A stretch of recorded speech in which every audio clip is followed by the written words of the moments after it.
एक बार विवेकानंद जी के पास एक व्यक्ति आया और कहने लगा कि मैं जीवन में बहुत मेहनत करता हूँ, फिर भी मैं सफल नहीं हो पा रहा हूँ, मुझे कुछ मार्ग बताइए। स्वामी जी ने कहा कि ये मेरा कुत्ता है, इसे कुछ समय के लिए घुमा कर लाइए, तब तक मैं मार्ग खोज कर रखता हूँ। व्यक्ति थोड़े समय के बाद वापस आया। स्वामी जी ने कहा कि ये कुत्ता इतना हाफ क्यों रहा है? व्यक्ति ने कहा कि मैं तो मार्ग पर सीधे चल रहा था, लेकिन इस कुत्ते को जो भी चीजें दिखाई दे रही थी ये उसी के पीछे भागता चला जा रहा था, इसीलिए ये इतना थक गया है। स्वामी जी ने कहा कि बस इसी में तुम्हारे प्रश्न का जवाब भी है। तुम्हें भी जीवन में जो भी चीजें दिखती है उसी के पीछे भागने लगते हो और कभी अपने लक्ष्य पर ध्यान नहीं लगाते, इसीलिए तुम असफल हो।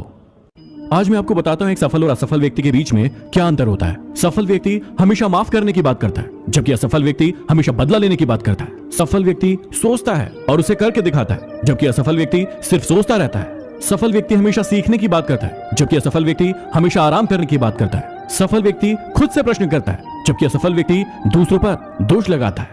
एक बार किसी बहुत बड़ी परीक्षा के इंटरव्यू में एक लड़के से सवाल किया गया कि आपकी बहन नग्न अवस्था में दौड़ते हुए भैया भैया चिल्लाते हुए आपके पास आ रही है, आपका रिएक्शन क्या होगा? उस लड़के ने गहरी सांस ली और मुस्कुराया और कहा कि मैं भी दौड़ता हुआ उसके पास जाऊंगा और उसे गले लगा लूंगा, क्योंकि वो सिर्फ 2 साल की है और वो मुझसे बहुत प्यार करती है। अभी आपने जो भी सोचा था और अब आप जो भी सोच रहे हो उसे सोच का फर्क कहते हैं, इसलिए सोच बदलो, दुनिया बदलेगी।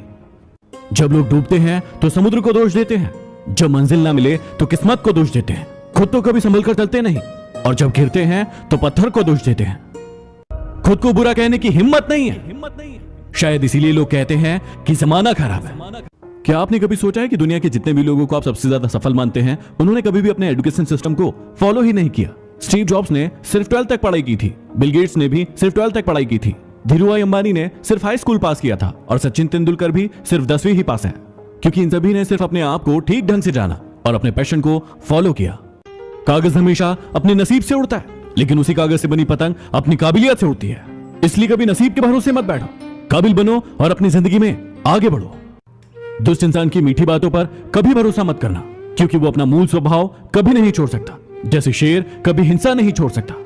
एक पत्थर सिर्फ एक बार मंदिर में जाता है और हमेशा के लिए भगवान बन जाता है, लेकिन इंसान रोज मंदिर जाता है लेकिन फिर भी पत्थर ही बना रहता है। कड़वा है लेकिन सच है।